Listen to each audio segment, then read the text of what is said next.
Hello friends, എല്ലാവർക്കും നമസ്കാരം. നിങ്ങളേവരും കാത്തിരിക്കുന്ന രേവതിയുടെയും സച്ചിയുടെയും ഇന്നത്തെ വിശേഷത്തിലേക്ക് എല്ലാ കൂട്ടുകാർക്കും സ്വാഗതം. എല്ലാവർക്കും നല്ലൊരു ദിവസം ആശംസിച്ചുകൊണ്ട് തന്നെ നമുക്ക് ഇന്നത്തെ വിശേഷത്തിലേക്ക് കിടക്കാം. അപ്പോൾ അതിനു മുമ്പായിട്ട് ആരെങ്കിലും നമ്മുടെ ഈ ചാനൽ ആദ്യമായിട്ട് കാണുന്നുണ്ടെങ്കിൽ ഇതുവരെ സബ്സ്ക്രൈബ് ഒന്നും ചെയ്ത് വെച്ചിട്ടില്ലെങ്കിൽ തീർച്ചയായിട്ടും ഒന്ന് സബ്സ്ക്രൈബ് ചെയ്ത് വെച്ചോളൂ കേട്ടോ. അതിനോടൊപ്പം മാക്സിമം എല്ലാവരും നമ്മുടെ വീഡിയോ ഇഷ്ടപ്പെടുകയാണെങ്കിൽ ഒരു ലൈക്കും കൂടി അടിച്ചിട്ട് പോകാൻ മറക്കരുത്. അപ്പോൾ നമുക്ക് നേരെ ഇന്നത്തെ വിശേഷത്തിലേക്ക് തന്നെ കിടക്കാം. അപ്പോൾ തുടങ്ങുമ്പോൾ തന്നെ കാണിക്കുന്നത് സച്ചിനെയും സച്ചിയുടെ കൂടെ ഉണ്ടായിരുന്ന ആ പാസഞ്ചറിനെയാണ് കേട്ടോ. അങ്ങനെ നമ്മുടെ സച്ചിയുടെ കൂടെ ഉണ്ടായിരുന്ന ആ പാസഞ്ചറിനെ സച്ചി രക്ഷിക്കുകയാണ്. സച്ചിയുടെ വണ്ടി കയറിയതായിരുന്നു. അപ്പം പുള്ളിക്കാരൻ കട വിൽക്കാൻ പോവുകയാണ്. അപ്പം കട വിൽക്കാൻ പോകുന്ന ആ ഒരു സമയത്ത് കുറച്ച് ദിവസങ്ങളായിട്ട് അല്ലെങ്കിൽ കുറച്ച് മാസങ്ങളായിട്ട് ഇങ്ങനെ കുറച്ച് പേര് വന്നിങ്ങനെ ശല്യം ചെയ്തു. അപ്പം അവരെയാണ് നമ്മുടെ സച്ചി അവിടെ നിന്ന് അടിച്ചോടിച്ച് വിട്ടത്. അപ്പം അയാൾ ഒരുപാട് നന്ദി പറയുന്നുണ്ട് സച്ചിയോട്. മാത്രമല്ല സച്ചി ചോദിക്കുകയാണ്, ഇത്രയും നല്ല കട എന്തിനാണ് സാറേ വിൽക്കുന്നത്? അതിൻ്റെ കാര്യമുണ്ടോ? ഇത് വിറ്റിട്ട് എന്താ സാറിനല്ല കച്ചവടം കുറവായിട്ടാണോ? ഹേയ്, കച്ചവടം കുറവായിട്ടൊന്നും അല്ല, നല്ല കച്ചവടമാണ്. എൻ്റെ മക്കൾ ഈ ഷോപ്പ് ഏറ്റെടുത്ത് നടത്തുന്ന ഞാൻ കരുതിയത്. പക്ഷെ അവർക്കെന്തോ ഇതിന് ഒരു താല്പര്യമില്ല. അവർക്ക് ഈ കടയോടൊന്നും വലിയ ഒരു ഇതില്ലെന്നേ. അവര് അമേരിക്കയിൽ സെറ്റിലാണ്. അതുകൊണ്ട് തന്നെ അവർക്ക് ഇങ്ങോട്ടേക്ക് വരണമെന്നേ ഇല്ല. പിന്നെ അവരുടെ കൂടെ താമസിക്കാൻ അവർ കുറേ ആയിട്ട് എന്നെ വിളിക്കുകയാണ്. ഈ വയസ്സാം കാലത്ത് മക്കൾക്കും പേരക്കുട്ടിക്കും ഒപ്പം കഴിയാൻ എനിക്കും ആഗ്രഹമുണ്ട്. പെട്ടെന്ന് തന്നെ അമേരിക്കയിലേക്ക് പോവാ ഞാൻ. അതുകൊണ്ടാണ് ഞാൻ ഈ ഷോപ്പ് വിൽക്കാനായിട്ട് തീരുമാനിച്ചത്. അല്ലാതെ എനിക്ക് മനസ്സുണ്ടായിട്ടൊന്നും അല്ല. പിന്നെ ഈ നാടും കടയും ഒക്കെ വിട്ടു പോകാൻ ഒരുപാട് പ്രയാസമുണ്ട്. ആ, അത് ശരിയാ സാറേ. നമ്മളെപ്പോലെ ഉള്ളവർക്ക് നമ്മുടെ ഗ്രാമത്തിന്റെ മണ്ണ് വിട്ടു പോകാനൊക്കെ പ്രയാസമാണ്. എന്ത് ചെയ്യാനാടോ? ആ, വയസ്സായില്ലേ. അതുകൊണ്ടാ. പിന്നെ എൻ്റെ പേരക്കുട്ടികളുടെ കൂടെ കുറച്ച് നാളും കൂടി ഇനി ചിരിച്ച് കളിച്ചൊക്കെ ജീവിക്കണം. അവരെ കളിപ്പിച്ച് അവരുടെ ഒക്കെ കുറച്ച് വാത്സല്യമൊക്കെ കൊടുത്ത് ജീവിക്കണം. അതുകൊണ്ടാണ് ഞാൻ അങ്ങോട്ടേക്ക് പോകുന്നത്. പിന്നെ ഈ ഷോപ്പ് നല്ല രീതിയിൽ കൊണ്ടുപോകാൻ പറ്റുന്ന ആരെങ്കിലും വന്നാൽ മാത്രമേ ഞാനിത് കൊടുക്കത്തുള്ളൂ. ഞാൻ വിറ്റാലും ഞാൻ കണ്ണടയുന്ന വരെയെങ്കിലും ഈ ഷോപ്പ് ഇങ്ങനെ തന്നെ ഉണ്ടായിരിക്കണം. അത് എൻ്റെ ഒരു ആഗ്രഹമാണ്. അതുകൊണ്ട് നല്ല ആൾക്കാർ വന്നാൽ ഞാനിത് കൊടുക്കും. അല്ലാതെ ഇത് പൊളിച്ചൊക്കെ ചിലപ്പോൾ പൊളിച്ച് വേറെ കടയൊക്കെ തുടക്കാനൊക്കെ ആഗ്രഹമുള്ളവർ കാണും. അവർക്കിത് കൊടുക്കാൻ എനിക്ക് തീരെ താല്പര്യമില്ലെന്ന്. ഇതൊക്കെ കേട്ട് കഴിഞ്ഞപ്പോൾ എനിക്ക് സച്ചിക്ക് പെട്ടെന്ന് മനസ്സിൽ എന്തൊക്കെയോ ഇങ്ങനെ ചിന്ത വരികയാണ്. അങ്ങനെ സച്ചി ഇങ്ങനെ ചുറ്റും ഷോപ്പൊക്കെ ഇങ്ങനെ നോക്കിയിട്ടോ. ഷോപ്പൊക്കെ നോക്കിയിട്ട് ഇങ്ങനെ നിന്നപ്പോഴത്തേക്കും പെട്ടെന്ന് അയാൾ വന്നിട്ട് നമ്മുടെ സച്ചിക്ക് ഇന്നാ മോനെ ക്യാഷ് എന്ന് പറഞ്ഞുകൊണ്ട് ഇങ്ങനെ കൂലി കൊടുക്കുകയാണ്. അതായത് ടാക്സിയുടെ ചാർജ് കൊടുക്കുകയാണ്. അപ്പോഴത്തേക്കും അയ്യോ, ചേഞ്ച് ഇല്ല സാറേ, അതെ 50 രൂപ തരണമെങ്കിൽ എൻ്റെ കയ്യിൽ ചേഞ്ച് ഇല്ല എന്നിങ്ങനെ പറഞ്ഞപ്പോഴത്തേക്കും അത് സാരമില്ല, ഇത് വെച്ചോ. അയ്യോ വേണ്ട, ഞാനേ എന്നാ എന്നാ ഒരു കാര്യം ചെയ്യ്, ഇനി കാണുമ്പോൾ തന്നാൽ മതി. ഏയ്, അതൊന്നും സാരമില്ല, ഒരു 50 രൂപ കൂടുതൽ തന്നെന്നോർത്തുകൊണ്ട് ഒരു കുഴപ്പമില്ല. സച്ചിനെ പരിചയപ്പെടാൻ പറ്റിയത് വലിയ സന്തോഷം. അത് എൻ്റെ ഭാഗ്യം. അല്ല സാറേ, ഞാനൊരു കാര്യം ചോദിച്ചോട്ടെ, എത്ര വില കിട്ടിയാലാ ഈ ഈ ഷോപ്പ് കൊടുക്കുക? അല്ല സച്ചിക്ക് ഈ ഷോപ്പ് മേടിക്കാൻ വലിയ താല്പര്യമുണ്ടോ? അയ്യോ, ഇല്ലില്ല. ഒരു കാർ ഡ്രൈവറായ എനിക്ക് ഇത് മേടിക്കാനുള്ള ക്യാഷൊന്നുമില്ല. പക്ഷേ എൻ്റെ ഏട്ടനെ ഒരു ബിസിനസ്സൊക്കെ തുടങ്ങാൻ വേണ്ടി നടക്കുക. കുറേ പഠിച്ചത് അവനൊരു ഡിഗ്രിക്കാരൻ തന്നെയാണ്. അവൻ ഈ ഒരു ബിസിനസ് ശരിയാവുമെന്ന് എനിക്ക് തോന്നുക. ഞാൻ അവന് വേണ്ടിയാ. സത്യം പറഞ്ഞു കഴിഞ്ഞിട്ടുണ്ടെങ്കിൽ മനസ്സിലായി സച്ചി. അല്ല, സച്ചിയുടെ ഏട്ടൻ ഈ കട വേണമെന്നുണ്ടെങ്കിൽ വിലയിൽ കുറച്ച് അഡ്ജസ്റ്റ് ചെയ്ത് ഞാൻ തരാം. സച്ചിയുടെ ഏട്ടനല്ലേ, ആരാ എന്താ എന്നൊന്നും അറിയത്തില്ലാത്ത ആൾക്കാർക്ക് കൊടുക്കാൻ എനിക്ക് മടിയേ. പക്ഷേ ഇത് ഇതിപ്പോ സച്ചിക്കല്ലേ. അല്ല സാറേ, ഇതിനിപ്പോ കോടികൾ ഒക്കെ വില വരുമോ? കാരണം ഇത്രയും സാധനങ്ങളൊക്കെ ഇല്ലേ. അയ്യോ, അതൊന്നുമില്ല. ഇതൊക്കെ ക്രെഡിറ്റിൽ മേടിക്കുന്നതാ, റെഡി ക്യാഷ് കൊടുത്ത് മേടിക്കുന്നൊന്നുമല്ല. ഞാൻ ഒരു വില ഇതിലിട്ടിട്ടുണ്ട്, ഈ ഒരു കടക്ക് ഇട്ടിട്ടുണ്ട്. ആ ഒരു വില തന്നാൽ മതി, ബാക്കി നമുക്ക് ആ ക്രെഡിറ്റിലേക്ക് മാറ്റാം. വിലയെക്കുറിച്ചൊക്കെ നമുക്ക് പിന്നീട് സംസാരിച്ചാൽ പോരെ. ഇപ്പം ഇപ്പം ഞാൻ പറയുന്ന ഒരു തുക ആദ്യം തരിക.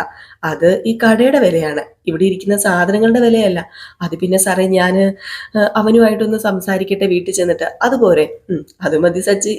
ദേ, ഏട്ടനുമായിട്ട് സംസാരിച്ചിട്ട് മതി എന്നിങ്ങനെ പറയാണ്.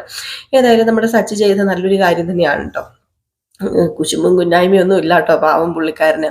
ഏതായാലും ഇത് കഴിഞ്ഞ് ചന്ദ്രോദയാണ് കാണിക്കുന്നത്. ചന്ദ്രോദയത്ത് നമ്മുടെ ചന്ദ്രയാണെങ്കിൽ എടാ സുധി, എടാ സുധി എന്ന് പറഞ്ഞ് വിളിച്ചു കിടന്ന് കാറും. അപ്പോഴത്തേക്ക് സുധി എന്തിനാ അമ്മ ഇങ്ങനെ വിളിക്കുന്നത്, ഞങ്ങൾ ഇവിടെ തന്നെ ഇല്ലേ എന്ന് പറഞ്ഞിട്ട് സുധിയും ശ്രുതിയും വന്നു കേട്ടോ.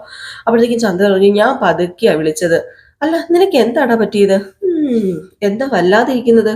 ഓ, അത് അത് പിന്നെ ഭയങ്കര തലവേദനയാ. അതെ, ഭയങ്കര തലവേദനയാ അമ്മേ. അപ്പോഴത്തേക്കും ശ്രുതി പറഞ്ഞു, ഇന്നലെ ടെറസിലേ, അപ്പോഴത്തേക്ക് പെട്ടെന്ന് ശ്രുതി എന്ന് വിളിച്ചു. അപ്പൊ നമ്മുടെ ചന്ദ്ര ചോദിച്ചു, എന്താ ടെറസില്? എന്താ ശ്രുതി മോളെ? അത് പിന്നെ ഇന്നലെ രാത്രി ടെറസിൽ ചെന്നിരുന്ന് എന്ത് ബിസിനസ് തുടങ്ങണം എന്നിങ്ങനെ ആലോചിച്ചു. അതിനെക്കുറിച്ച് ആലോചിച്ച് ഇങ്ങനെ ഇരുന്നപ്പോൾ തലവേദന വന്നു. അതാ, അല്ലാതെ വേറൊന്നും അല്ലെന്ന് ശ്രുതി പറഞ്ഞു. അപ്പോഴത്തേക്ക് നമ്മുടെ രവീന്ദ്രൻ പറഞ്ഞു, അല്ല കൂടുതൽ ആലോചിച്ചാൽ തലവേദന വരുമല്ലേ? എന്നാ പിന്നെ കൂടുതൽ ആലോചിക്കണ്ട. അപ്പോഴത്തേക്ക് നമ്മുടെ വർഷയാണെങ്കിൽ, ആന്റി ഇവിടെ ഒരാൾക്കും തലവേദനിക്കുന്നുണ്ട്. അപ്പോഴത്തേക്ക് നമ്മുടെ ശ്രീകാന്ത് പറഞ്ഞു, വർഷ വേണ്ട. അപ്പോഴത്തേക്കും രവീന്ദ്രൻ ചോദിച്ചു, എടാ നിനക്കും തലവേദനിക്കുന്നുണ്ടോ? "ആ, അത് പിന്നെ ഞാനും സുധിയേട്ടനൊപ്പം ആലോചിച്ചായിരുന്നു, അതും കൊണ്ടാ എനിക്കും തലവേദന. അതാ." അപ്പോഴത്തേക്ക് നമ്മുടെ രേവതി ഇരുന്ന് ചിരിക്കാണ് കേട്ടോ. രേവതി ഇങ്ങനെ പച്ചക്കറിയൊക്കെ ഇങ്ങനെ കട്ട് ചെയ്തുകൊണ്ടിരിക്കുകയായിരുന്നു. അപ്പൊ രവീന്ദ്രൻ ചോദിച്ചു, അല്ല നിങ്ങൾ മാറി മാറി ആലോചിച്ചിട്ട് എന്തെങ്കിലും ഒരു ഐഡിയ കിട്ടിയോ? അയ്യോ അച്ഛാ, കിട്ടിയില്ല അച്ഛാ, പക്ഷെ ഞാനിങ്ങനെ ആലോചിക്കുന്നുണ്ട്, എന്തെങ്കിലും ഒരു ഐഡിയ ഉടനെ എനിക്ക് കിട്ടും എന്നിങ്ങനെ പറഞ്ഞു. അപ്പോഴാണ് നമ്മുടെ സച്ചി വരുന്നത്. സച്ചിയാണെങ്കിൽ കയറി വന്നിട്ട് ചുറ്റുമൊക്കെ ഒന്ന് നോക്കുകയാണ്. എന്നിട്ട് നമ്മുടെ സച്ചി റൂമിലേക്ക് കയറി ഇങ്ങനെ പോകാൻ തുടങ്ങിയപ്പോഴത്തേക്ക് രവീന്ദ്രൻ ചോദിച്ചു, അല്ല നീ രാവിലെ ട്രിപ്പിന് പോയോടാ? നീ രാവിലെ എപ്പോഴാണ് ഇവിടുത്തെ ഇറങ്ങിപ്പോയത്? അത് പിന്നെ ഞാൻ രാവിലെ പോയച്ചാ. അല്ല, നിനക്ക് നിനക്ക് തലവേദനയൊന്നും ഇല്ലേ? അതെന്താ അച്ഛാ? അത് പിന്നെ നീ ഇവരുടെ കൂടെ ആലോചിക്കാനൊന്നും കൂടിയില്ലേ? അത് പിന്നെ അച്ഛാ, ഞാനത് ഇവരോട് നേരത്തെ പറഞ്ഞ കുടിക്കുമ്പം. അപ്പോഴത്തേക്കും നമ്മുടെ ശ്രീകാന്ത്, സച്ചിയുടെ പിണ്ടാതിരിക്കും സച്ചിയേട്ടാന്ന് പറഞ്ഞു. അപ്പോഴത്തേക്കും നമ്മുടെ സച്ചി, അതൊന്നുമില്ല അച്ഛാ എന്നിങ്ങനെ പറഞ്ഞു. എന്നിട്ട് പറഞ്ഞു, അതെ അച്ഛാ, എനിക്കൊരു കാര്യം പറയാനുണ്ട് എല്ലാരോടും കൂടി. അത് പിന്നെ എന്ത് കാര്യമാടാ? അത് പിന്നെ ഇവനൊരു ബിസിനസ് ആരംഭിക്കുന്ന കാര്യം പറഞ്ഞല്ലോ. ഞാന് ഒരു ഐഡിയ ആയിട്ടാ വന്നിരിക്കുന്നത്. അപ്പോഴത്തേക്കും ചന്ദ്രൻ പറഞ്ഞു, പിന്നെ വലിയ ബുദ്ധിമാൻ വന്നിരിക്കുന്ന വല്ല ഐഡിയ ആയിട്ട്. അതെ, നീ കൂടുതൽ ആലോചിച്ച് തല പുണ്ണാക്കണ്ട, കേട്ടോ എന്ന് പറഞ്ഞപ്പോഴത്തേക്ക് സച്ചു പറഞ്ഞു, അയ്യോ കുറേ ദിവസം ആയല്ലോ ഇവിടെ ആലോചിക്കാൻ തുടങ്ങിയിട്ട്, പഠിപ്പുള്ളവര് ഇതുവരെ കണ്ടുപിടിച്ചില്ലല്ലോ ബിസിനസിന്റെ കാര്യം. അപ്പോഴത്തേക്ക് രവീന്ദ്രൻ പറഞ്ഞു, അത് മോൻ പറഞ്ഞത് ശരിയാ മോനെ. സച്ചി നീ പറയടാ നിന്റെ ഐഡിയ. Thank you. അതെ അച്ഛാ, രാവിലെ ട്രിപ്പ് വിളിച്ച ഒരാളെ പരിചയപ്പെടുന്നത്. അയാൾക്ക് ഒരു കടയുണ്ട്, അത് അയാൾ വിൽക്കുകയാണേ. കേട്ടല്ലോ. ഏതോ ഒരു പലചരക്ക് കട മേടിക്കാനാ ഇവൻ ഈ പറയുന്നത്. ഇവന്റെയൊക്കെ ആലോചന അത്രേ വരത്തുള്ളൂ, അതിൽ കൂടുതൽ വരത്തില്ല. അപ്പോഴത്തേക്കും നമ്മുടെ സച്ചി ചന്ദ്രയുടെ അടുത്ത് ചെന്നിട്ട്, അതെ ഈ മല്ലിയും മുളകും ഒക്കെ വിൽക്കുന്ന ഈ പലചരക്ക് കടകൾക്ക് എന്താ പ്രശ്നം ഇരിക്കുന്നത്? അവർക്ക് കോടികളുടെ ബിസിനസ് ഉള്ളതാ. അപ്പോഴത്തേക്ക് രവീന്ദ്രൻ പറഞ്ഞു, നീ മിണ്ടായിരിക്കണം, നീ കാര്യം പറ. നീ അവള് പറയുന്ന ഒത്തു കിടന്ന് തുള്ളാതെ. അത് പിന്നെ അച്ഛാ, ഈ വാഷിംഗ് മെഷീനും ഈ ഫ്രിഡ്ജൊക്കെ വിൽക്കുന്ന കടയിലെ അതിന്റെ കാര്യം അച്ഛാ ഞാൻ പറഞ്ഞത്. അതൊരു വലിയ കടയാണ് കേട്ടോ. അപ്പോഴത്തേക്ക് നമ്മുടെ ശ്രീകാന്ത് പറഞ്ഞു, അത്രയും വലിയ കടയോ? ആ അത് കൊള്ളാലോ. TV, ഫ്രിഡ്ജ്, വാഷിംഗ് മെഷീന്, നമ്മുടെ വീട്ടില് ആവശ്യമുള്ള ഗൃഹോപകരണങ്ങൾ, അതായത് ഇലക്ട്രിക് സാധനങ്ങളെല്ലാം ഉള്ള കടയല്ലേ അത്? അതെ ശ്രീകാന്തെ. അപ്പോഴത്തേക്ക് നമ്മുടെ സച്ചിൻ പറഞ്ഞു, ഇരുന്നിടത്ത് തന്നെ ജോലി ചെയ്യാം. വേറെ ഒന്നും ചെയ്യണ്ട, ഒരു കസേര ഇരുന്ന് അങ്ങോട്ടും ഇങ്ങോട്ടും കറങ്ങിയാൽ മതി. ഒരു വലിയ കടയുടെ മുതലാളിയാകാം ഇവന്. അത് അച്ഛനൊന്ന് പറഞ്ഞ് മനസ്സിലാക്കുക. ഞാൻ നിർബന്ധിക്കുന്നില്ല, വേണമെങ്കിൽ മതി, ഒന്ന് ആലോചിക്കുക. അപ്പോഴത്തേക്ക് ശ്രുതി പറഞ്ഞു, അല്ല ആ കട മേടിക്കണമെങ്കിൽ നല്ല ക്യാഷ് വേണ്ടി വരില്ലേ സച്ചി? ആ പുതിയ കട തുടങ്ങുകയാണെങ്കിൽ വലിയ എമൗണ്ട് വേണ്ടി വരും. പക്ഷെ ഈ കട മേടിക്കാനേ അത്ര വലിയ ക്യാഷ് ഒന്നും വേണ്ടി വരില്ല. കൂടുതലും ലോണിൽ അങ്ങ് പോകും. പിന്നെ ബാക്കി ക്യാഷ് ഇല്ലേ നിങ്ങളുടെ കയ്യിൽ, അതങ്ങ് കൊടുത്താൽ മതി. അപ്പോഴത്തേക്ക് നമ്മുടെ ശ്രുതിക്കും ഏതാണ്ട് ആലോചിച്ചിട്ട് തരക്കേടില്ലാന്ന് തോന്നുന്നുണ്ട് കേട്ടോ.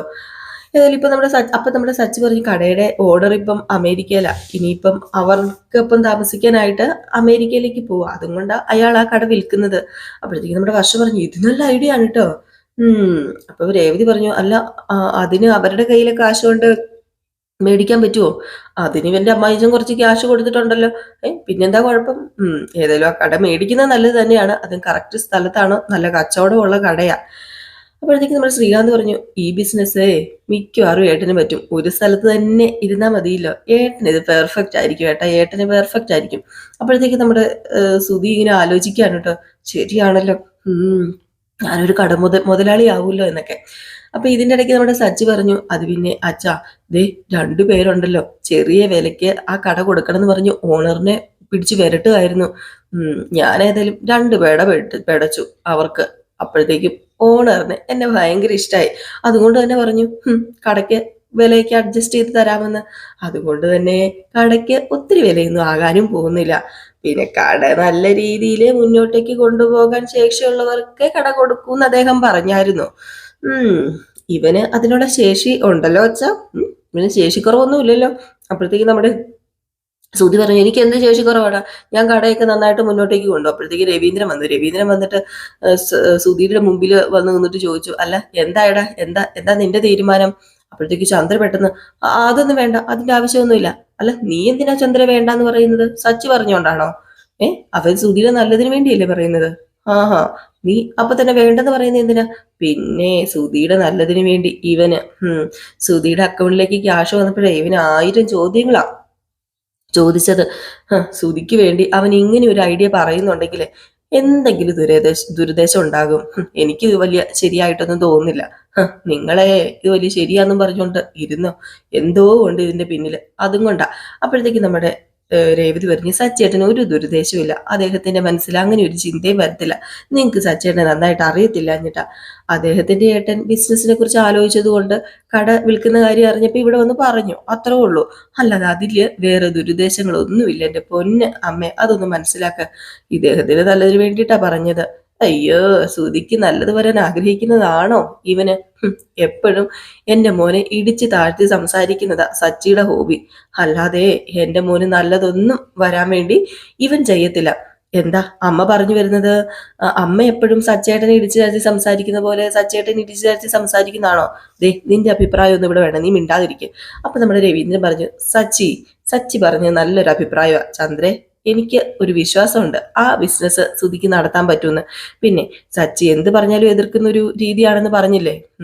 അതും കൊണ്ടാണ് നിനക്ക് അങ്ങനെയൊക്കെ പറയാൻ വേണ്ടി തോന്നുന്നത്. അവന് എതിർക്കും, അത് നല്ലതിന് വേണ്ടി എതിർക്കാറുള്ളൂ. അപ്പോഴത്തേക്ക് സച്ചി പറഞ്ഞു, ദേ അച്ഛ വീടച്ഛ, ദേ ഞാനൊരു കാര്യം വന്നിവിടെ പറഞ്ഞു, ബാക്കി നിങ്ങളുടെ ഇഷ്ടം പോലെ ചെയ്യുക, മേടിച്ചില്ലേ മേടിക്കണ്ട, എനിക്ക് വലിയ നിർബന്ധമൊന്നുമില്ല. അപ്പോഴത്തേക്ക് നമ്മുടെ വർഷ പറഞ്ഞു, ശ്രുതി ചേച്ചി വിട്ടുകളയല്ലേ, എനിക്കിത് നല്ലൊരു ഐഡിയ ആയിട്ടാട്ടോ തോന്നുന്നത്. സച്ചേട്ടൻ പറഞ്ഞതാണെങ്കിൽ നല്ലൊരു ഐഡിയ തന്നെയാ. അപ്പോഴത്തേക്ക് നമ്മുടെ ശ്രീകാന്ത് പറഞ്ഞു, ഇതുപോലൊരു ഷോപ്പ് നല്ല രീതിയിൽ കൊണ്ടുപോയാൽ ഏട്ടനെ പിടിച്ചാൽ കിട്ടത്തില്ല. അതിന് കുറെ ഉദാഹരണം നമ്മുടെ നാട്ടിൽ തന്നെ ഉണ്ടല്ലോ. എത്ര പേര് ഇങ്ങനെ ഷോപ്പൊക്കെ ഇട്ട് വിജയിച്ചിരിക്കുന്നത്. അപ്പോഴത്തേക്ക് നമ്മുടെ ശ്രുതിക്ക് ഒന്നും അറിയത്തില്ല കേട്ടോ. ശ്രുതി ചോദിക്കുകയാണ്, അല്ല ശ്രുതി, എന്താ ഇപ്പൊ ചെയ്യേണ്ടത്? ഇത് കേട്ടിട്ട് ഓക്കെ ആണെന്ന് എനിക്ക് തോന്നുന്നത്. അപ്പോഴത്തേക്കും നമ്മുടെ ചന്ദ്രയാണെങ്കിൽ, എന്റെ പൊന്നു മോനെ നീ എടുത്തു ചാടരുത്. ഇവൻ പറയുന്നത് കേട്ടിട്ട്, മോളെ നീയും എടുത്തു ചാടല്ലോ കേട്ടോ, ആലോചിച്ചിട്ടൊരു തീരുമാനം എടുക്കാൻ പാടുള്ളൂ. അപ്പോഴത്തേക്കും നമ്മുടെ ശ്രുതി പറഞ്ഞു, ആദ്യം ഒരു കാര്യം ചെയ്യാം, നമുക്ക് ഷോറൂം ഒന്ന് പോയി കാണാം, അതിനുശേഷം തീരുമാനിക്കാം എന്ത് ചെയ്യണം എന്ത് ചെയ്യണ്ട എന്നൊക്കെ. അതുപോലെ. അപ്പോഴത്തേക്കും നമ്മുടെ ചന്ദ്രയ്ക്ക് ഇഷ്ടപ്പെട്ടില്ല. ചന്ദ്ര പറഞ്ഞു, വേണോ, ഷോപ്പ് പോയി കാണണോ, അത് പിന്നെ ഒന്ന് കണ്ടു നോക്കാം എന്നിങ്ങനെ പറഞ്ഞു. എന്നിട്ട് നമ്മുടെ ശ്രുതിയും അങ്ങ് പോയി. അപ്പൊ ഇതിനിടയ്ക്ക് നമ്മുടെ രേവതി ദേഷ്യം വന്നിട്ട് രേവതി പറഞ്ഞു, സച്ചേട്ടാ ഇങ്ങ് വന്നേന്ന് പറഞ്ഞ് സച്ചിനെ വിളിച്ചോണ്ട് പോവുകയാണ്. വേറൊന്നിനുമല്ല, 2 പെടപെടയ്ക്കാൻ തന്നെയാണ് കേട്ടോ. കാരണം ഇത്രയൊക്കെ വന്ന് ഉപകാരം ചെയ്തിട്ടും അവരുടെ വായിൽ നിന്ന് കേൾക്കുന്നത് നല്ല കാര്യമല്ല. അങ്ങനെ നമ്മുടെ രേവതി ചോദിച്ചു, സച്ചേട്ടൻ ഇത് എന്തിന്റെ ഏനക്കേടാ സച്ചേട്ടാ, ഇങ്ങനെ ഒരു ഷോറൂം ഉണ്ടെന്നുള്ള കാര്യം എന്തിനാ അവരോട് ചെന്ന് പറഞ്ഞത്? അതിനിപ്പോ എന്താ രേവതി, അതിന് വല്ല പ്രശ്നമുണ്ടോ? അമ്മ പറഞ്ഞത് കേട്ടില്ലേ? ശ്രുതിയ് വലിയ താല്പര്യത്തോടു കൂടിയൊന്നും അല്ല കട നോക്കാന്ന് പറഞ്ഞത്, വലിയ താല്പര്യവും ഇല്ല. സച്ചേട്ടൻ എന്ത് ചെയ്താലും അവർക്ക് കുറ്റമാണ്. അവരുടെ കയ്യിൽ ക്യാഷ് ഉണ്ട്, അവർക്ക് ഇഷ്ടമുള്ള ബിസിനസ് അവർ തുടങ്ങട്ടെ. എന്തിനാ വെറുതെ സച്ചേട്ടന് അതിന്റെ ഇടയ്ക്ക് കയറി നിൽക്കുന്നത്? വേണ്ട, അതിന്റെ കാര്യമില്ല. അത് പിന്നെ രേവതി, അത് നല്ലൊരു കടയാ, സുധി ബിസിനസ് ചെയ്യാൻ ആഗ്രഹിക്കുന്നത് കൊണ്ടാണ് ഞാനത് പറഞ്ഞത്. എന്ത് പറഞ്ഞാലും സുധി എന്റെ കൂടപ്പുറപ്പല്ലേ രേവതി, അവന് പഠിപ്പുണ്ടെന്നേ ഉള്ളൂ, ലേശം വിവരമില്ല, ഇത്തരം കാര്യങ്ങളൊന്നും കണ്ടെത്താനും അറിയില്ല. നമ്മൾ വേണ്ടേ അവനെ സഹായിക്കാനായിട്ട്? അല്ല നീ എന്താ രേവതി, നീ എന്നെ ഇങ്ങനെ നോക്കുന്നത്? അല്ല, ഏട്ടനോട് ഇത്രയ്ക്ക് പെട്ടെന്ന് സ്നേഹം തോന്നാൻ എന്താ കാരണം? അതെന്തുകൊണ്ടാണെന്നൊന്നും എനിക്കറിയില്ല രേവതി. എന്തായാലും നല്ല കാര്യമല്ലേ. ഇത്രയും നാള് ജോലി ഇല്ലാതെ അവൻ നടന്നു, ഇപ്പൊ എന്തെങ്കിലും ചെയ്യണമെന്ന് അവന് തോന്നുന്നുണ്ടല്ലോ, അത് തന്നെ നല്ലതല്ലേ. ബിസിനസ് തുടങ്ങി അവൻ രക്ഷപ്പെടുന്നെങ്കിൽ രക്ഷപ്പെടട്ടെ, ഞാന് എന്നെ കൊണ്ട് ചെയ്യാവുന്ന ചെയ്തു, അത്രേ ഉള്ളൂ. അല്ല, അത് മാത്രമാണോ സച്ചേട്ട കാരണം? അതും ഒരു കാരണമാണ്. അപ്പം വേറെ കാരണമുണ്ടോ? അങ്ങനെ ചോദിച്ചാല് ക്യാഷ് നല്ല രീതിയിൽ എങ്ങനെ വിനിയോഗിക്കണമെന്നും അവനറിയില്ല. പിന്നെ ദേ, അവൻ ക്യാഷ് വല്ല വേറെ രീതിയിലും തൊലച്ചു കളഞ്ഞാൽ എന്ത് ചെയ്യും? പിന്നെ അച്ഛന് കൊടുക്കാനുള്ള 50 ലക്ഷം രൂപ അവനുണ്ടാക്കാൻ പറ്റുമോ? ഓ ഓ അപ്പൊ ഇതാണ് ശരിക്കും കാരണം. ആ, ആ, ഇതും ഒരു കാരണമാണ്. ഉം മനസ്സിലായി സച്ചേട്ടാ. പക്ഷേ സച്ചേട്ടൻ എന്ത് പറഞ്ഞാലും അമ്മയും ശ്രുതിയും ഒന്നും നല്ല അർത്ഥത്തിലായിരിക്കില്ല എടുക്കുന്നത്, അതെനിക്ക് ഉറപ്പാ. നല്ല അർത്ഥത്തിലെടുത്താൽ അവർക്ക് നല്ലത് രേവതി. ഓഹ് എന്റെ സച്ചേട്ടാ, എന്റെ സച്ചേട്ടൻ എന്ത് പറഞ്ഞാലും അതിന് ഓപ്പോസിറ്റ് അല്ലേ അമ്മ പറയത്തുള്ളൂ. അതിനിപ്പോ ഞാൻ എന്ത് ചെയ്യാനാ രേവതി? എനിക്ക് ശരിയെന്ന് തോന്നുന്നത് ഞാൻ പറഞ്ഞു. അതെനിക്കറിയാം, സച്ചേട്ടൻ അങ്ങനെയാ. പക്ഷെ ഈ ബിസിനസ്സിൽ എന്തെങ്കിലും പ്രശ്നം വന്നാൽ അതിനെക്കുറിച്ച് മുഴുവൻ സച്ചേട്ടന്റെ തലയിൽ കൊണ്ടിടും. അതിലെന്ത് പ്രശ്നം വന്നാലും അത് സച്ചേട്ടന്റെ തലയിൽ കൊണ്ടിടും. എന്ത് പറഞ്ഞാലും സച്ചേട്ടന് ബുദ്ധി വരില്ലല്ലേ. ആവശ്യമില്ലാത്ത കാര്യത്തിൽ കയറി ഇടപെട്ടോളും, വേറെ പണിയില്ലാഞ്ഞിട്ട്. അത് പിന്നെ രവതി, വേണ്ട ബുദ്ധിയൊക്കെ എനിക്കുണ്ട്. അമ്മ നിന്നെ എത്ര വഴക്ക് പറഞ്ഞാലും അമ്മ പറയുന്ന ജോലിയൊക്കെ നീ ചെയ്യുന്നില്ലേ? അത് പിന്നെ അമ്മയ്ക്ക് വേണ്ടി മാത്രമൊന്നുമല്ല, എല്ലാവർക്കും വേണ്ടിയാണ് ഞാൻ ചെയ്യുന്നത്. ആ, ഞാനും ചെയ്യുന്നത് ശ്രുതിക്ക് വേണ്ടി മാത്രമല്ല, നമ്മുടെ ഈ കുടുംബത്തിലെ എല്ലാവർക്കും വേണ്ടിയാ, പ്രത്യേകിച്ച് അച്ഛന് വേണ്ടി. അങ്ങനെ കരുതിയാൽ മതി. ബിസിനസ് നല്ല രീതിയിൽ പോയാൽ അവള് അവളും അവനും പലിശ സഹിതം അച്ഛന് അച്ഛന് കൊടുക്കേണ്ടി വരും, അല്ലെങ്കിൽ ഞാൻ മേടിച്ചു കൊടുക്കും. ഇതൊക്കെ വെറും സ്വപ്നമല്ലേ, നടക്കും എൻ്റെ പൊന്നു സച്ചേട്ട. ശുഭാക്തി വിശ്വാസം വേണം രേവതി, ശുഭാക്തി വിശ്വാസം, എങ്കിൽ നടക്കും എന്ന് പറഞ്ഞിട്ട് നമ്മുടെ സച്ചി അങ്ങ് പോയിട്ടോ. രേവതി ഇങ്ങനെ നിൽക്കുകയാണ്. ഏതായാലും ഈ സമയം പിന്നെ കാണിക്കുന്ന സീൻ എന്ന് പറഞ്ഞ് ഇവരെല്ലാവരും കൂടി ഒരുമിച്ച് ആ ഒരു കട കാണാൻ വേണ്ടി പോവാണ് കേട്ടോ. അങ്ങനെ കട കണ്ടതും സത്യം പറഞ്ഞിട്ടുണ്ടെങ്കിൽ സുധിയുടെയും ശ്രുതിയുടെയും ബോധം പോയെന്ന് പറയുന്നത് നല്ലത്. അത്രയ്ക്കും വലിയൊരു കടയാണ്. മാത്രമല്ല നിറച്ച് സാധനങ്ങൾ, ലക്ഷങ്ങളുടെ വില മതിക്കുന്ന സാധനങ്ങൾ ആ കടയ്ക്കകത്തുണ്ട്. അപ്പൊ ചുറ്റി നടന്ന് കാണുകയാണ് കേട്ടോ. നമ്മുടെ ശ്രുതിയും വന്നതും മൊത്തം ചുറ്റി നടന്ന് കാണുന്നു, അതും ഇതുമൊക്കെ നോക്കുന്നു. അപ്പൊ ഇതിനിടയിൽ പെട്ടെന്ന് കടയുടെ ആ ഒരു ഓണർ ഇറങ്ങി വന്നു. എന്നിട്ട് സച്ചി പറഞ്ഞു, ആ അതെ ഇതാ എൻ്റെ അച്ഛൻ, ഏട്ടൻ്റെ അതിലേക്കൂടെ നടന്ന സാധനങ്ങളൊക്കെ നോക്കുക, കട ഇങ്ങനെ നോക്കുക എന്ന് പറഞ്ഞപ്പോഴത്തേക്കും നമ്മുടെ രവീന്ദ്രനെ ഇങ്ങനെ പരിചയപ്പെടാണ് കേട്ടോ പുള്ളിക്കാരൻ.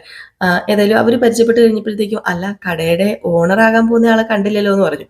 അപ്പൊ നമ്മുടെ സച്ചി എന്ത് ചെയ്തു, എടാ സുധി, എടാ ഇങ്ങ് വന്നേടാന്ന് പറഞ്ഞ് വിളിക്കണം. അപ്പൊ സുധി അവിടെ ആരോടോ എന്തൊക്കെയോ സംസാരിച്ചുകൊണ്ട് നിൽക്കുകയാണ് കേട്ടോ. കടയുടെ കാര്യങ്ങളും കടയെക്കുറിച്ചും കടയ്ക്ക് എത്ര ലാഭം വരുമെന്നും കട നഷ്ടത്തിൽ പോകുന്നുണ്ടോ എന്നും ഒക്കെ ഇങ്ങനെ വിവരം തിരക്കിക്കൊണ്ടിരിക്കുക. അപ്പോഴത്തേക്കോ സച്ചി വിളിച്ചത്, സച്ചിയുടെ വിളി കേട്ടത് ഇവൻ എന്തിന്റെ സൂക്കേടാ ഇതെന്നും പറഞ്ഞുകൊണ്ട് നമ്മുടെ സുധി ഇങ്ങ് വരികയാണ്. അപ്പൊ സുധി വന്നതും, എടാ ഞാൻ വേറൊന്നിനും അല്ല വിളിച്ചത്, ദേ അയാളോട് നീ ചെന്ന് പരിചയപ്പെട്, അയാളെ ഈ കടയുടെ ഓണർ എന്ന് പറഞ്ഞു. അപ്പൊ സുധി എന്ത് ചെയ്തു, അയാളുടെ അടുത്ത് ചെന്നു. അയാളുടെ അടുത്ത് ചെന്നിട്ട് നൈസ് ടു മീറ്റ് യു, അതെ 1 സെക്കൻഡ് എന്ന് പറഞ്ഞിട്ട് കയ്യിലിടുന്ന ആ ഒരു കാർഡ് എടുത്തിട്ട്, അതെ ഇതെന്റെ ബിസിനസ് കാർഡാണ്, സാറിന് എന്തെങ്കിലും ആവശ്യമുണ്ടെങ്കിൽ എന്നെ വിളിക്കാം എന്ന് പറഞ്ഞു കൊടുക്കുകയാണ് കേട്ടോ. അപ്പൊ അയാൾക്ക് ഇത് വലിയ കാര്യമായിട്ട് പിടിക്കുന്നൊന്നും ഇല്ല കേട്ടോ. കണ്ട ഉടനെ തന്നെ ഈ മുടയും ചാടയും കാണിക്കേണ്ട കാര്യമില്ലായിരുന്നല്ലോ നമ്മുടെ സുധിക്ക്. ഏതായാലും അയാൾ പിന്നെ പറഞ്ഞു, ആ നിങ്ങൾ നല്ല വിദ്യാഭ്യാസം ഉള്ള ഒരാളാണ്, ബിസിനസ് തുടങ്ങാൻ താല്പര്യം ഉണ്ടെന്നൊക്കെ അനിയൻ പറഞ്ഞായിരുന്നു. ആ ആണോ, ആക്ച്വലി എൻ്റെ മനസ്സിൽ വളരെ സെലക്റ്റീവ് ഐഡിയാസ് ഒക്കെ ഉണ്ട്. അല്ല ഈ ഷോപ്പിനെ കുറിച്ച് ഇവൻ പറഞ്ഞപ്പം ഞാൻ ജസ്റ്റ് ഒന്ന് നോക്കാന്ന് കരുതി, അത്രേ ഉള്ളൂ. അല്ല സാറിന് മന്ത്ലി എത്ര വരുമാനമൊക്കെ കിട്ടും? അല്ല ഇനിയിപ്പോ വർഷത്തിൽ എത്ര വരുമാനം കിട്ടും? ഇതിനെക്കുറിച്ചൊക്കെ ഒന്ന് പറയുമായിരുന്നെങ്കിൽ കൊള്ളായിരുന്നു എന്നിങ്ങനെ പറയാ. ഇത് കേട്ട് നമ്മുടെ സച്ചിക്ക് ദേഷ്യം വന്നു. സച്ചിയാണെങ്കിൽ പെട്ടെന്ന് നമ്മുടെ രവീന്ദ്രന്റെ അടുത്ത് ചെന്നിട്ട്, അയ്യോ ഇതെന്താ ഇവൻ ചോദിക്കുന്നത്, ഇവന് കട കണ്ടപ്പോഴത്തേക്കും വട്ടായോ, ഇതെന്താ പറ്റിയത്? എടാ ഇത് വട്ടല്ലടാ, അല്പത്തരം അല്പൻ എന്നെ അല്പൻ എന്തോ കിട്ടിയ അർദ്ധരാത്രി കുട പിടിക്കും എന്നൊക്കെ പറഞ്ഞു കേട്ടിട്ടില്ലേ, അതുപോലെ എന്നിങ്ങനെ രവീന്ദ്രൻ പറയുകയാണ് കേട്ടോ. ഏതായാലും ഇതിന്റെ ഇടയ്ക്ക് നമ്മുടെ സച്ചി കയറി ചെന്നു കേട്ടോ, ഇല്ലെങ്കിൽ കുളവാക്കുന്നറിയാം. അപ്പൊ സച്ചി പറഞ്ഞു, അതെ സുധി നീ ചെല്ല് നീ കടയൊക്കെ ഒന്ന് ചുറ്റി കാണാൻ, ഞങ്ങൾ സംസാരിക്കാം, ചെല്ല് എന്നിങ്ങനെ പറഞ്ഞു കേട്ടോ. അങ്ങനെ അവിടെ നിന്ന് ഒരു തരത്തിൽ ഓടിച്ചു വിടുകയാണ് നമ്മുടെ സുധീനെ ആ മുതലാളിയുടെ, അതായത് ആ ഓണറുടെ അടുത്തുനിന്ന്. അപ്പോഴത്തേക്കാണ് നമ്മുടെ സച്ചിയും പറഞ്ഞത്, നിങ്ങൾ ഇവിടെ നിൽക്കരുത്, എല്ലാവരും പോയി കട ചുറ്റി കാണാൻ പറഞ്ഞു. അങ്ങനെ നമ്മുടെ ചന്ദ്രയും സുധിയും രേവതിയും ഒക്കെ ഇങ്ങനെ കട ചുറ്റി കാണണം. അങ്ങനെ വാഷിംഗ് മെഷീനും ഫ്രിഡ്ജും ഒക്കെ ഇങ്ങനെ നോക്കും. അപ്പൊ പെണ്ണുങ്ങൾക്ക് ഇത് കാണുമ്പോൾ ഒരു പ്രത്യേക സന്തോഷമല്ലേ. അപ്പൊ നമ്മുടെ വർഷയാണെങ്കിൽ ഇങ്ങനെ TV എങ്ങാണ്ട് കണ്ടിട്ട്, TV ആണെന്ന് തോന്നുന്നു, TV അല്ല, അതെ 50 ഇഞ്ചിന്റെ TV കണ്ടിട്ട്, അതെ ഇതുപോലത്തെ ഒരു 50 ഇഞ്ചിന്റെ TV മേടിച്ച് നമുക്ക് റൂമിൽ വെച്ചാലോ? എന്തിന്, നമ്മുടെ വീട്ടിൽ TV ഉണ്ടല്ലോ. അല്ല നമ്മുടെ വീട്ടിലെ TVയിൽ എപ്പോഴും ശ്രീകാന്തിന്റെ അച്ഛൻ ന്യൂസ് കാണും, അമ്മ സീരിയൽ കാണും, നമ്മുടെ റൂമിൽ TV ഉണ്ടെങ്കിൽ നമ്മുടെ ഇഷ്ടത്തിന് ഇരുന്ന് കാണാമല്ലോ. അത് ശരിയാ. എന്തായാലും നമുക്ക് ഇവര് കട എടുത്തു കഴിയുമ്പോൾ നമുക്കൊരു TV മേടിക്കാം. നമുക്കാവുമ്പം ഏട്ടൻ വില കുറച്ച് തരൂല്ലോ. വില കുറച്ച് തരാനോ? എന്റെ ഏട്ടനെ വില കുറച്ചല്ല തരാൻ പോകുന്നത്, നമ്മുടെ ഇന്ന് എക്സ്ട്രാ ക്യാഷ് മേടിക്കാതിരുന്ന ഭാഗ്യം, അതാണേ മുതല്. അങ്ങനെയൊക്കെ ഉണ്ടോ? അങ്ങനെയൊക്കെ ഉണ്ട്. അറിയുന്നവനെ ഒരു ചവിട്ട് കൂടുതൽ ചവിട്ടുന്ന ടൈപ്പാ എന്റെ ഏട്ടൻ. ഈ സമയത്ത് നമ്മുടെ രേവതിനെ കാണിക്കുക. രേവതി ഇങ്ങനെ ഫ്രിഡ്ജൊക്കെ നോക്കുകയാണ് കേട്ടോ. അപ്പോഴത്തേക്കും നമ്മുടെ രേവതി പറഞ്ഞു, അത് പിന്നെ സച്ചിട്ട് ഇതുപോലെ ഓർമ്മ ഉണ്ടായിരുന്നെങ്കിൽ കുറേ പൂതിനകത്ത് കൊള്ളുമായിരിക്കും അല്ലേ? അല്ല, വീട്ടിൽ വലിയ ഓർമ്മ ഉണ്ടല്ലോ, അതുപോലെ. നല്ല കാര്യമായി. അതിനകത്ത് പൂ കെട്ടി വെച്ചിട്ട് വേണം എന്റെ സ്ഥലം വീടിനെ പുറത്താകാനായിട്ട്. അപ്പം നിനക്ക് അങ്ങനെ ആഗ്രഹം ഉണ്ടെങ്കിൽ നമുക്കൊന്ന് മേടിക്കാം, ക്യാഷ് നമുക്ക് കൊടുക്കാന്നേ. അയ്യോ വേണ്ട വേണ്ടേ, എനിക്ക് പൂക്കച്ചവടമാണെങ്കിലും ബിസിനസ് വളരുന്നു എന്നറിഞ്ഞു കഴിഞ്ഞാലേ സച്ചേട്ടന്റെ അമ്മയ്ക്ക് ഉറക്കം നഷ്ടപ്പെടും. ഇനി ഞാൻ കാരണം ആരുടെയും ഉറക്കം നഷ്ടപ്പെടണ്ട. അപ്പൊ നിനക്കറിയാം. ഏതായാലും ഈ സമയത്താണെങ്കിൽ നമ്മുടെ സുധി ഇങ്ങനെ പെട്ടെന്ന് അവിടെ ഇരിക്കുന്ന ചെയർ കാണുന്നുണ്ടോ, അതായത് കറങ്ങുന്ന കസേരയില്ലേ, അതായത് ഈ ഓണറൊക്കെ ഇരിക്കുന്നത്, അത് കാണുക. അത് കണ്ടു കഴിഞ്ഞപ്പോഴത്തേക്കും ഭയങ്കര ആഗ്രഹം നമ്മുടെ സുധിക്ക് അങ്ങോട്ടേക്കൊന്ന് കയറിയിരിക്കണമല്ലോ. സച്ചി എന്ത് ചെയ്തു, സച്ചിയല്ല സുധി എന്ത് ചെയ്തു, നേരെ ആ കസേര വലിച്ചിട്ട് അതിലങ്ങ് കയറിയിരിക്കുകയാണ്. അപ്പൊ നമ്മുടെ സുധിക്ക് കിട്ടിയ സുഖം വല്ലാത്തൊരു സുഖമാണ് കേട്ടോ. കയറിയിരുന്ന് ഇങ്ങനെ മുതലാളി ഇരിക്കുന്ന പോലെ ഇരിക്കുന്നുണ്ട്. അപ്പൊ ആ ഒരു സീൻ കാണിച്ചിട്ട് ഇന്നത്തെ വിശേഷം അവസാനിക്കുന്നത്. എല്ലാവരും കാത്തിരിക്കും അടുത്ത വിശേഷത്തിനായിട്ട്. അടുത്ത വിശേഷമായിട്ട് കാണാം. അപ്പം മറക്കരുത്, ഒരു ലൈക്ക് അടിച്ചിട്ട് പോകണം, ഒരു ഹൈപ്പ് അടിച്ചിട്ട് പോകണേ, ഹൈപ്പും ചെയ്തിട്ട് പോകണേ.